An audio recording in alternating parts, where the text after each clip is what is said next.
আসসালামু আলাইকুম, welcome back to my channel Mahat kitchen. আশা করি আপনারা সকলেই ভালো আছেন।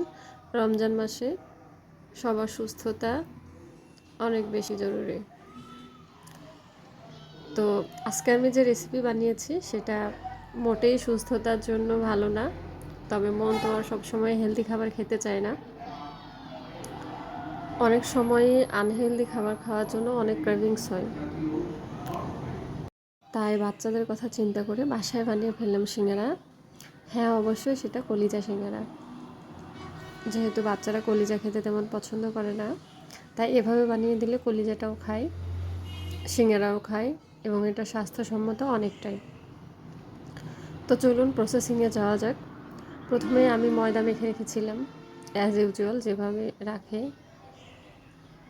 ময়দা মেখে 2 ঘন্টা রাখার পরে আমি এটাকে ছোট লম্বা টাইপের রুটি বেলে নিয়েছি। সিঙ্গারার ভাঁজ অনেক রকমের হয়। আমি আমার ইচ্ছে মতো, মানে আমার সুবিধা মতো আমি কিছু ভাঁজ দিয়েছি। সেটা আমি খুব ভালো করে দেখিয়ে দিচ্ছি। প্রথমে একটা ভাঁজ দিয়ে তেল দিয়ে নিয়েছি যাতে সিল করার জন্য, ভাঁজটা যেহেতু খুলে না যায়।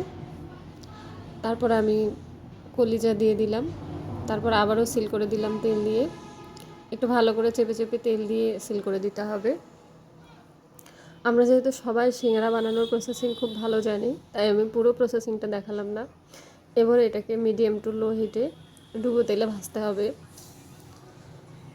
একটু সময় নিয়ে ভেজে এপিট ওপিট করে খুব ভালো করে ভেজে নিতে হবে। আমি যেহেতু বাসার জন্য বানিয়েছি তাই অল্প পরিমাণে বানিয়েছি, যেটা আমার একবারে ফ্রাই করা হয়ে যাচ্ছে। একটু উল্টিয়ে পাল্টিয়ে ভালো করে ভেজে নিতে হবে। খুব হাই হিটে করা যাবে না, হাই হিটে করলে ভেতরটা কাঁচা থেকে যাবে।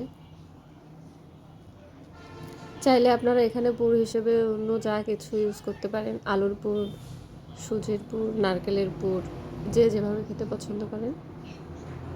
আমি কলিজাটা প্রেফার করি তাই কলিজা দিয়েই বানাচ্ছি। এটা গরুর কলিজা, টুকরো টুকরো করে কেটে নিয়ে রান্না করেছি। এই তো হয়ে গেল সব সিঙ্গারা।